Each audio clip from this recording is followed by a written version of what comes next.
Miko mau pengantenan nih bentar lagi. Nah, sini Miko. Miko mau pengantenan sebentar lagi. Bukan. Udah diam, jangan malu-malu udah. Jadi terkadang ada yang main fitnah, ngejelekin. Nah, itu yang tantangan beratnya ya.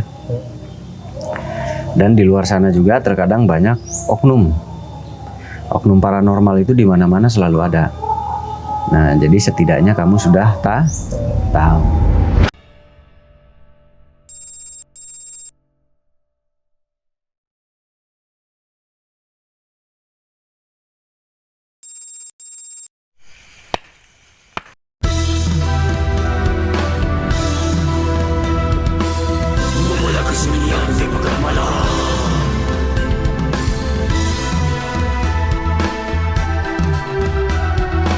Mencari jawaban yang gelap.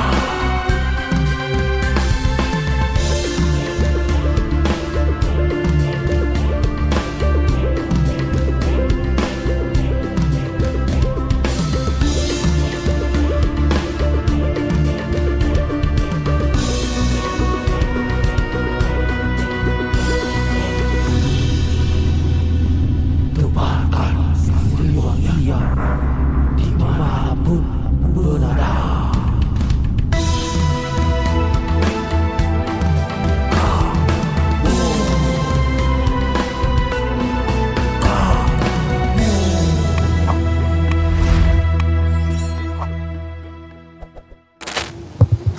Kalau lagi pengen di sini, Iya. pantasnya kok bersih. Ini kan nama Mas Rosid. Jadi Mas Rosid di sini kamarnya. Mungkin insya Allah beberapa pekan ke depan kita akan mulai konten keluar kota insya Allah ya. Jadi ini mohon maaf kalau jarang konten karena mediatornya sekarang kan lagi musim panen, lagi musim nandur sawah ya, nanam padi gitu. Jadi pada sibuk dan terlalu lelah, terlalu capek. Nah itu kan padi muda tuh hijau semua tuh. Kalau di sini ya. Padinya lagi memejana hijau. Nah jadi anak-anak lelah semua gitu. Itulah penyebabnya kita jarang konten. Tapi insya Allah mudah-mudahan pada sehat. Mediatornya nanti kita konten. Oh itu pedang ya? Mas Miko ya? Siapa? Mas. Oh Mas Rosid. Mas Rosid kita bertani berarti. Kita nyari anak-anak yuk. Yuk ke depan. Ini kolamnya pecah. Bocor jadinya nggak terawat lagi. Jumat ini tadi ada 30 orang pasien yang berobat hari ini. Ini kita syuting hari Jumat nih. Nguploadnya mungkin nanti malam atau iya nanti malam. Tadi pagi ada 30 orang. Ya setiap hari ada 20 orang, 30 orang. Jadi nggak ngantri banget sih kalau berobat di sini. Kalau konsul di sini nggak ngantri banget, nggak usah khawatir ya. Dan nanti kedepannya insya Allah kita sedang menyiapkan alat terapi baru khusus untuk penanggulangan stroke ya. Jadi kita sedang menyiapkan alat terapi baru tapi belum selesai. Masih rahasia, nanti kita lihat kalau sudah selesainya.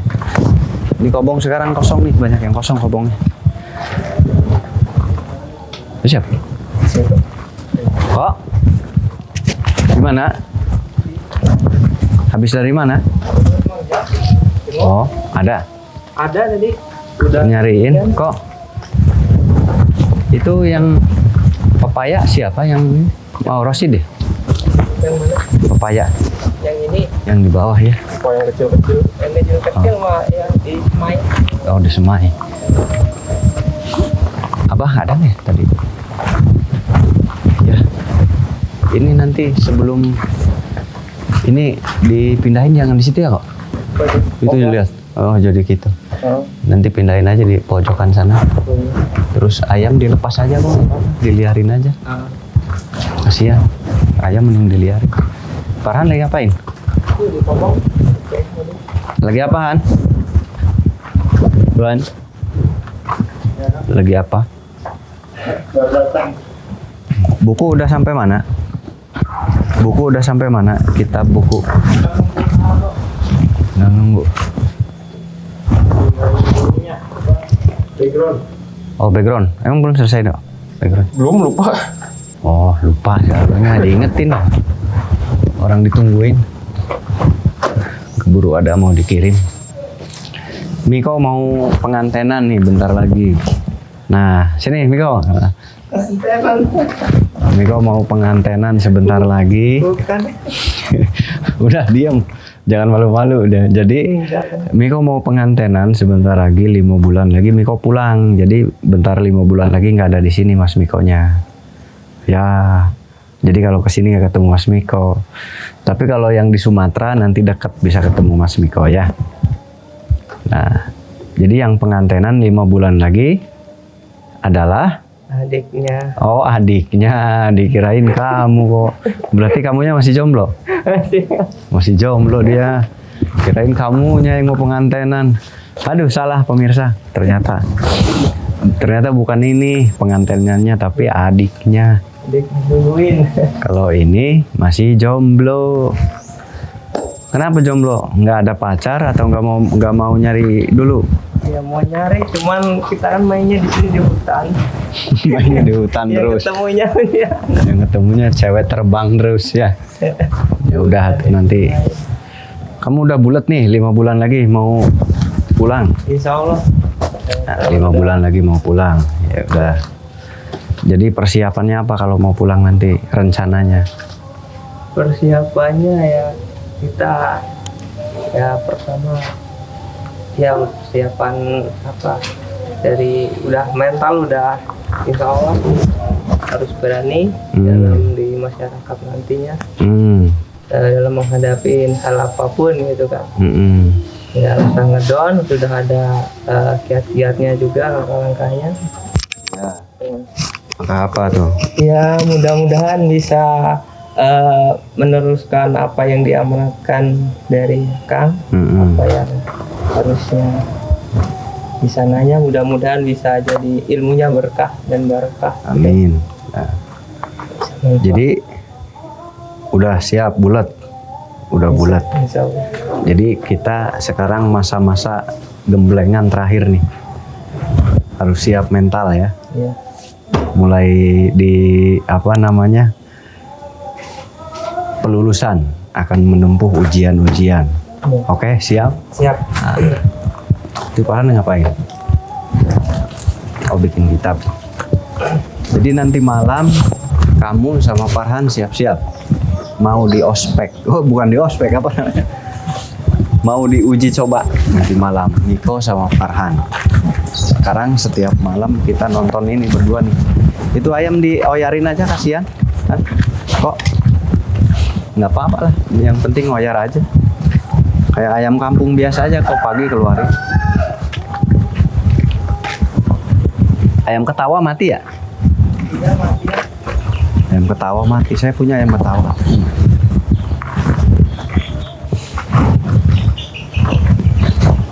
Udah oyarin, kamu sini. Lupa. Kita ngobrol dulu kok. Sinilah ngobrol ya. Mumpung ada orang. Nanti kita akan mau buat alat terapi ya. Nah, nanti pelajari dengan baik cara bikin alat terapi. Nanti di sana kamu bikin alat terapi juga nantinya ya. Iya. Mumpung di sini. Nah, nanti Aldo kesepian nih. Miko nggak ada, Farhan nggak ada, tapi masih lama. Ini masih 6 bulan, 5 bulan. Insya Allah ada nantinya. Masih 5 ada, bulan, saya juga 6 masih bulan. tetap kesini insya Allah. Nah, ya setahun sekali bulan mulut pasti ada. Iya. Itu sudah jadi keharusan ya. Setiap bulan mulut tetap harus ada. Yang penting nanti ingat di lapangan banyak yang terkadang tidak sesuai dengan harapan. Tapi ya Miko udah lama sih udah paham. Kalau ada narik pusaka paham kan? Paham. Udah paham betul. Kalau ada yang narik harta karun udah paham? Sudah. Sudah paham. Mekanismenya sudah paham? Sudah. Cara main mereka sudah paham? Sudah. Nah, sudah. Kalau kalau banyak paranormal di luar sana ketemu, apa sudah paham sistem yang mereka pakai? Sudah Pak. Nah, sudah tahu ya. Nah itu, jadi itu bekal utama ya, bekal utama karena nanti di lapangan tuh banyak juga paranormal dan terkadang nanti di lapangan tuh ada yang suka, ada yang nggak suka. Iya. Terkadang ada yang main fitnah, ngejelekin. Nah, itu yang tantangan beratnya ya. Dan di luar sana juga terkadang banyak oknum paranormal itu di mana-mana selalu ada. Nah, jadi setidaknya kamu sudah tahu. Jadi nanti masyarakat tidak banyak tertipu. Nah, itu tugas berat sebetulnya. Iya, tugas berat karena masyarakat nggak tahu oknum paranormal kayak apa, mereka nggak ngerti. Itu tugas yang berat. Memang beratnya di situ sih ya. Iya. Karena mereka nggak paham.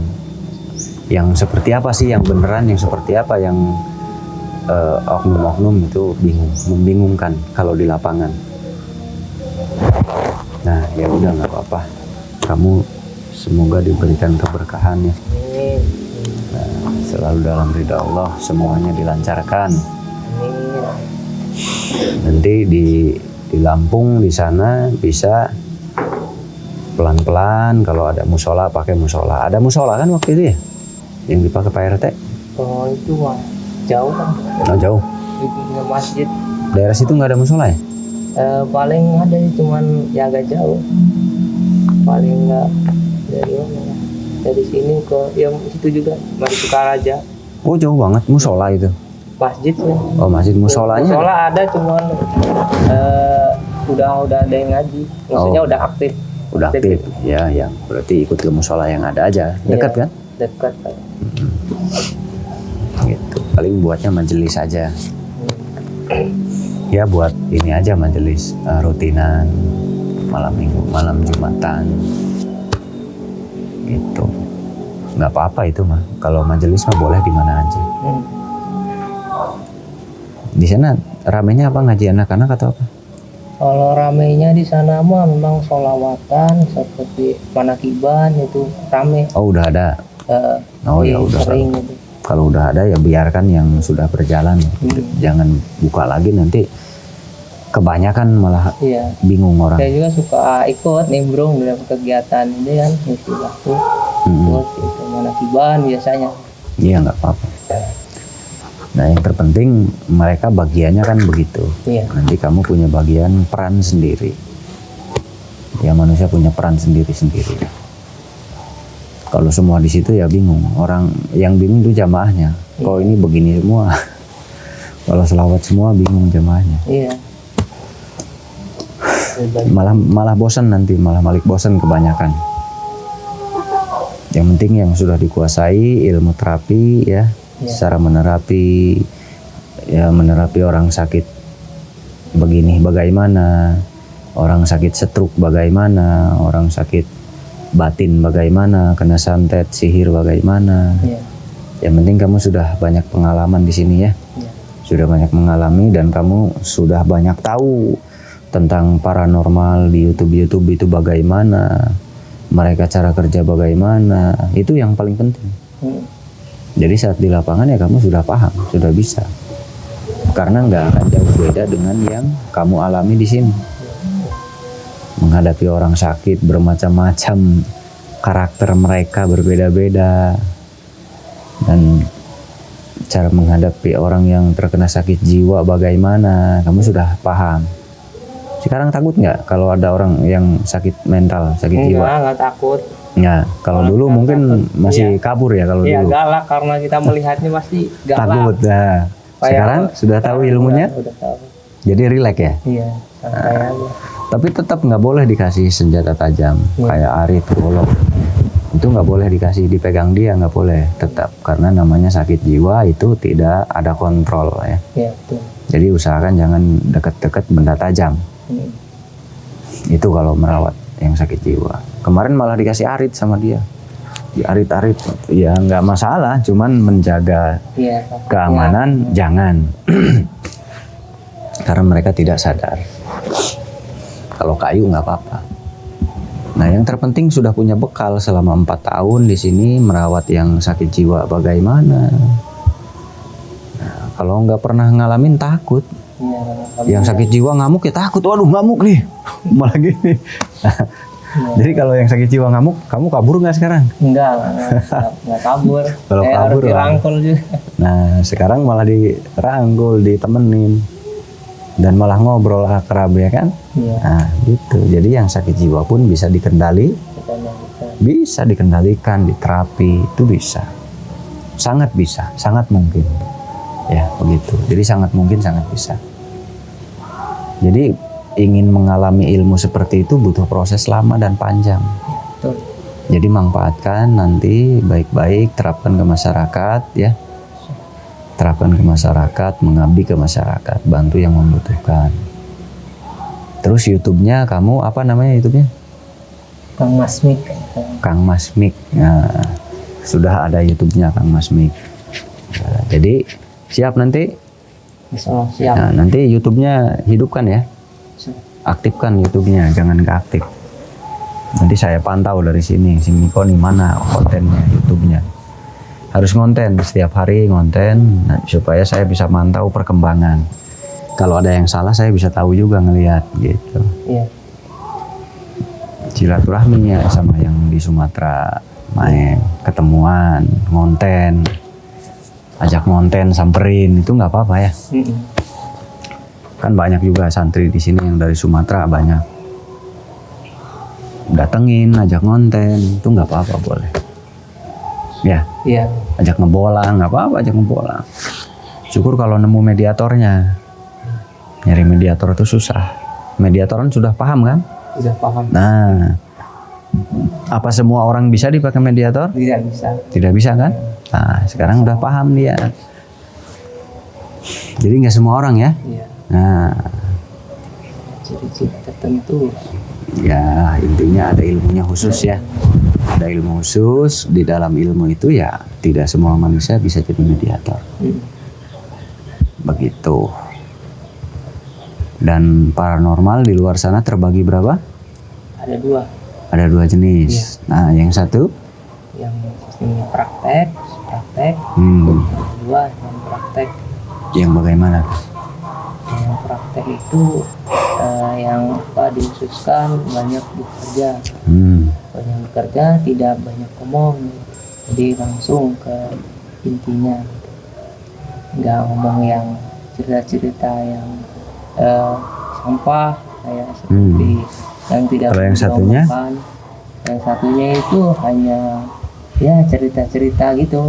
Jadi ya itu hanya apa ya, kayak seperti menggiring narasi gitu supaya dia mempercayai dia dan supaya apa, Berkisah, berdongeng. bisa berdongeng gitu. Yaitu ilmunya berbeda ya. Beda.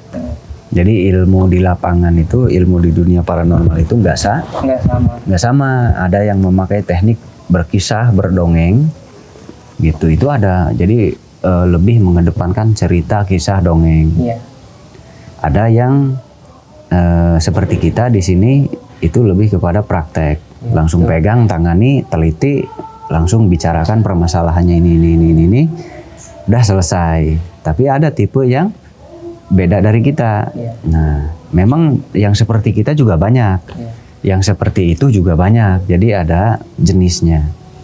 Ada yang memakai tipe bercerita, berkisah, itu ngobrol bisa nyampe pagi, itu ngobrol aja gitu. Ngobrol itu bisa berjam-jam. Gitu. Kalau nggak ketemu kadang solusinya malah bingung kadang-kadang. Ya itu kembali ke orangnya. Kalau pasiennya daya tangkapnya bagus ya ingat. Tapi kalau daya tangkapnya kurang ya mungkin pasien bisa lupa nantinya gitu ya. Jadi intinya itu teknik ya. Teknik di lapangan ada yang memakai cerita, berdongeng, berkisah. Itu mereka bisa berjam-jam bercerita. Itu memang teknik yang mereka kuasai begitu. Gitu. Jadi semuanya bagus, cuman ada teknik-teknik yang tidak sama. Iya, betul.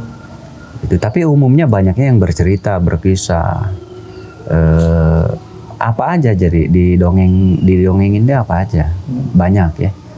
Misal ngedongengin jati diri si Miko, oh Miko kamu tuh begini, kamu begini mas, kamu tuh berbakat mas, kamu tuh dulunya leluhurmu adalah A, B, C, D. Nah itu lebih kepada dongeng, kisah gitu. Itu bisa berjam-jam ngobrol, bisa 3 jam, 4 jam. Nah beda dengan saya, kalau saya nggak suka ngobrol berjam-jam. Berbeda kalau saya to the point, orangnya sakit. Apa yang dirasakan, yang dirasakan ini langsung saya teliti, langsung saya cari tahu. Setelah saya tahu ya saya sampaikan, Bapak sakitnya ini.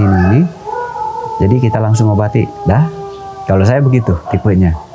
Jadi nggak sama ya, beda-beda tipe dalam prakteknya. Ada yang lama bercerita terus gitu, ada sampai berjam-jam. Gitu. Jadi tidak salah, tapi semuanya ya bagus. Ada kekurangan, ada kelebihan gitu. Ya kalau saya kekurangannya tidak bisa ngobrol berjam-jam, itu kekurangannya. Kalau di tempat lain mungkin ada yang bisa ngobrol berjam-jam kekurangan. Kekurangannya? Kekurangannya kalau ngobrol berjam-jam apa? Kalau ngobrol berjam-jam kekurangannya yang saya alami adalah suka lupa di jalan. Kadang-kadang belum nyampe rumah udah lupa obrolannya karena terlalu panjang, terlalu banyak ngobrol. Itu yang saya alami. Tapi kan beda-beda, kalau yang pinter ya ingat semua obrolan gitu. Itu mas ya. Nanti malam kita ada yang minta dicari tahu ya. Kalau datang ke hutan itu banyak yang sakit. Nanti malam kita cek ke hutan. Itu ada yang kabadi kesambet ya. Kabadi itu kesambet. Ada yang pernah mendatangi tempat itu banyak orang. Ada beberapa orang, mungkin ada 5-10 orang lebih mungkin. Katanya kalau lewat ke situ kesambet, nanti kita cek ya, kita survei ya, ada apa. Saksikan, mungkin tayangnya besok ya. Mungkin tayangnya besok. Sama Farhan, kamu siapkan diri, siapkan pagaran, siapkan diri untuk mengeluarkan kemampuan nanti di lapangan. Karena ada kemungkinan nanti bakal ada pertempuran. Gitu. Karena kalau saya lihat sepertinya kayak ada kerajaan gitu. Jadi kita menyerang ke sana. Nah, sebelum kamu di Lampung mengobrak-abrik, kalau ada tempat angker, pesugihan, jadi kamu praktek sekarang. Saksikan nanti malam, ya. Arul belum datang ya? Belum ya. Wah, masih tahun baruan. Aldo udah datang, cepet Aldo. Tahun baruan kemana dong kemarin? Aldo mah gak kemana-mana sih. Gak kemana-mana. Sama teman-teman aja di kampung. Di rumah. Kita juga bakar-bakar ya? Iya, ramai di sini. Bakar-bakar sekeluarga. Niko sama Farhan. Kalau udah nyampe rumah, pasti ada sedikit-sedikit ingat ke sini. Karena lama di sini 4 tahun. Pengen kesini lagi nanti. Nah, kalau udah di rumah juga saya juga pasti ingat Miko lagi ngapain, Farhan lagi apa nih, gitu.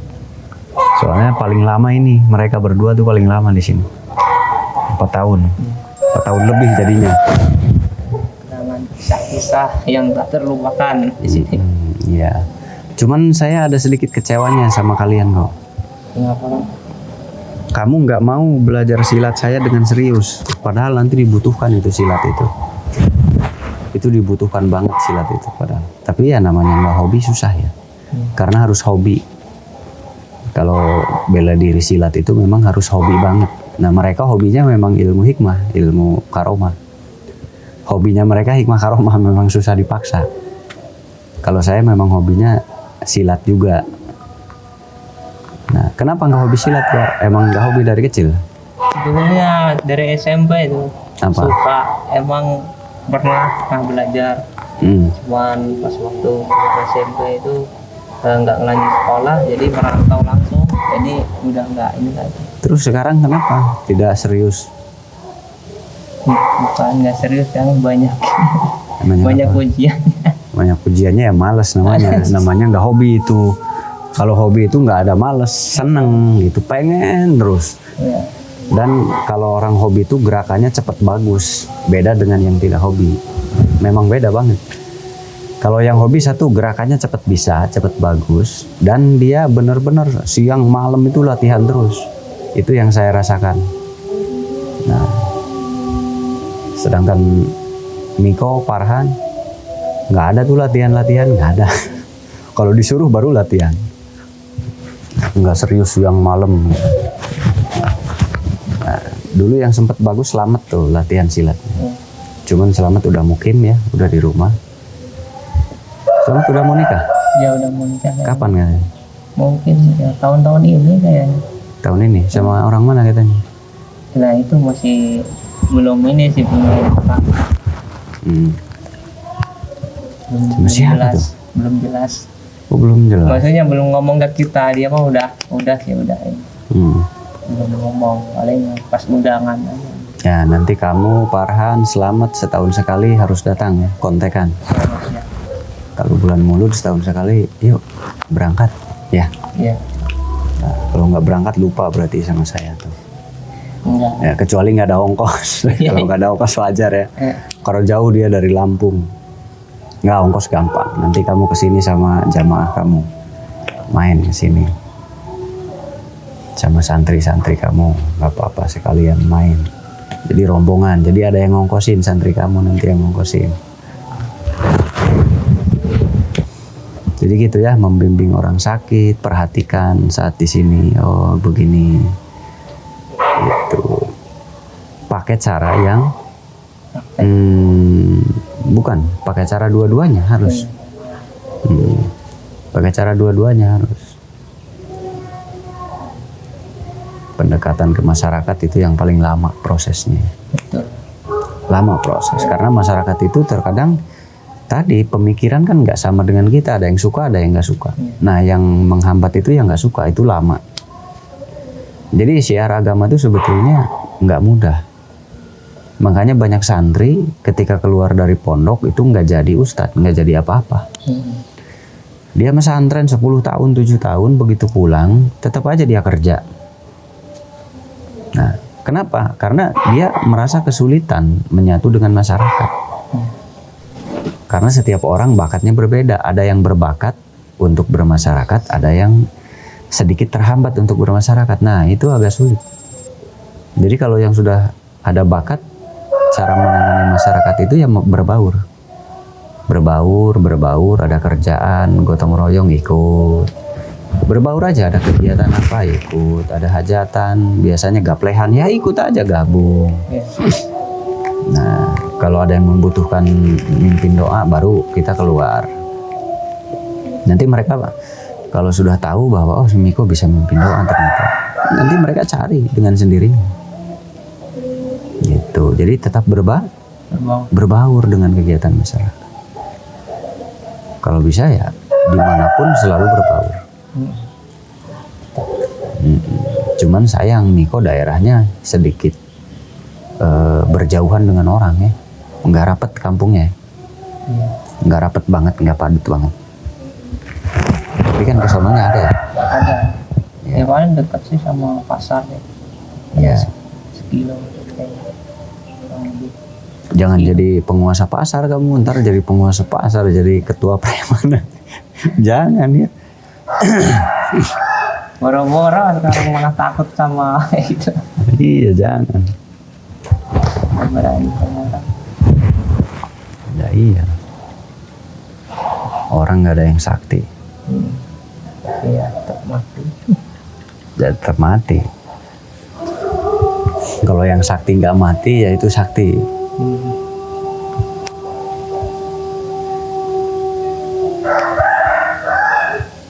Simbar korongok terus. Kalau yang sakti yang nggak mati, ya sedangkan orang mati semua. Nanti kita persiapan bikin terapi lehang, itu warisan dari leluhur orang-orang Sunda. Bukan orang Sunda aja sebetulnya, ada Pulau Jawa, Kalimantan, Pulau Sumatera, itu juga sama ada tradisi lehang itu, cuman beda-beda nama. Nah kalau kita nanti pakai perpaduan ramuan-ramuan dari Pulau Jawa ya, khususnya dari leluhur saya. Nanti siap pelajari buat praktek di sana ya. Itu pengobatan lehang itu sudah turun-temurun, cuman saya dari dulu belum sempat mengeluarkan ilmu terapi lehang itu. Itu direndam apa gimana? Ya nanti kita lihat. Jadi intinya terapi lehang itu memasukkan rempah-rempah supaya meresap ke tubuh, ke pori-pori. Jadi ketika meresap ke pori-pori nanti ya mempercepat penyembuhan, khususnya kayak gejala stroke ringan, gejala stroke yang sudah bengok-bengok gini, kan ada ya sudah bengok-bengok. Ini yang sudah mulai lemas, kram, itu bagus sekali dengan terapi lehang. Atau nanti Anda bisa membeli rempah-rempahnya dari saya, boleh nanti saya kirim. Karena terapi lehang itu pada dasarnya cukup mudah ya. Nanti juga kita buat minyak-minyaknya, khusus minyak untuk terapi yang seperti itu ya. Ada minyaknya, ada. Sekarang juga sebetulnya ada obat-obatnya untuk terapi itu. Cuman mungkin harus dikirim paket ya. Dikirim lewat paket. Bisa disiapkan. Nah, pasti nanya berapa harganya langsung. Ya harganya belum tahu ya. Karena saya belum nyusun, nanti saya susun dulu ramuannya, saya hitung dulu modalnya berapa ya. Tapi kayaknya masih di bawah 100.000 kayaknya ya. Masih di bawah 100.000 kayaknya. Ada yang 100.000 ke atas. Nanti tergantung ukuran kayaknya. Nanti saya buat ukuran kecil, ukuran sedang gitu ya. Ukuran kecil sih di bawah 100.000 kayaknya. Kalau ukuran sedang mungkin di atas 100.000. Baru perkiraan ya. Karena bahan rempah-rempah sekarang mahal-mahal semua. Gitu. Karena dulu saya nanam itu nggak ada yang jadi. Pas nanam malah dibongkar sama si Konjam. Di sawah dibongkar semua. Itu tanaman saya padahal dibongkar sama dia, aduh. Dibongkar sama si Konjam mau dibikin rumah katanya. Tapi belum ada duitnya, rumah nggak jadi-jadi. Herbal saya udah dibongkar duluan. Nah, jadinya harus nyari keluar. Nggak apa-apa, jadi kita berbagi rezeki sama petani-petani di desa, di pelosok di tempat saya ya. Jadi nanti petani yang nanam, saya yang beli gitu. Nah, insya Allah kita racik ramuan-ramuan herbal karena sudah mulai banyak ya yang datang terapi di sini. Saya juga sudah mulai menyiapkan karena sudah mulai banyak yang terapi. Insya Allah rawat inap juga di sini sudah boleh. Jadi boleh kalau mau nginep di sini 3 hari, 7 hari, nanti dirawat di terapi di sini boleh. Mudah-mudahan cocok ya. Karena berobat itu cocok-cocokan sebetulnya, pada dasarnya cocok-cocokan. Terkadang ada yang berobat itu hasil sugesti. Hasil sugesti itu karena si pasiennya meyakini orang yang mengobati, itu juga bisa terjadi terkadang. Terkadang ya. Ada yang memakai sugesti, tapi ya lebih banyaknya bukan sugesti, lebih banyaknya memang kemampuan orang tersebut dalam mengobati. Dan nomor satunya adalah cocok. Nomor satunya memang cocok. Antara si tubuh si pasien dengan orang yang ngobati itu cocok. Jadi keinginan tubuhnya tuh cocok dengan cara yang dipakai oleh si pengobatnya. Gitu. Ya mudah-mudahan banyak yang cocok dengan cara-cara di sini. Ya alhamdulillah meskipun memang sudah banyak ya, cuman kita jarang video-videokan nih. Kelemahan kita tuh gitu, bukan kelemahan ya, kesalahan kita tuh jarang memvideo-videokan pasien gitu. Karena pasien kita semua dirahasiakan kan, tidak ditayang-tayangkan.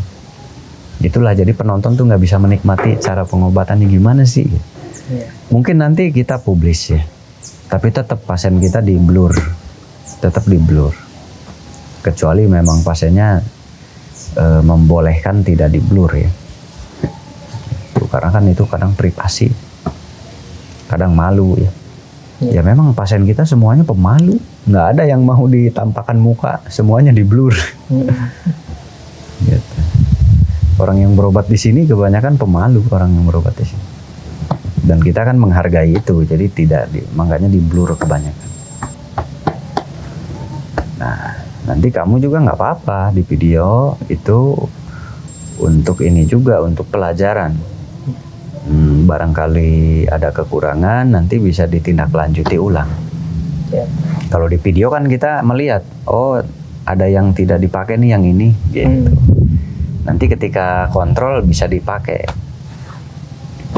Atau kita bisa melihat perkembangan si pasien itu, oh si pasien ini tuh orang ini, konsultasi ini, jadi kita nggak lupa.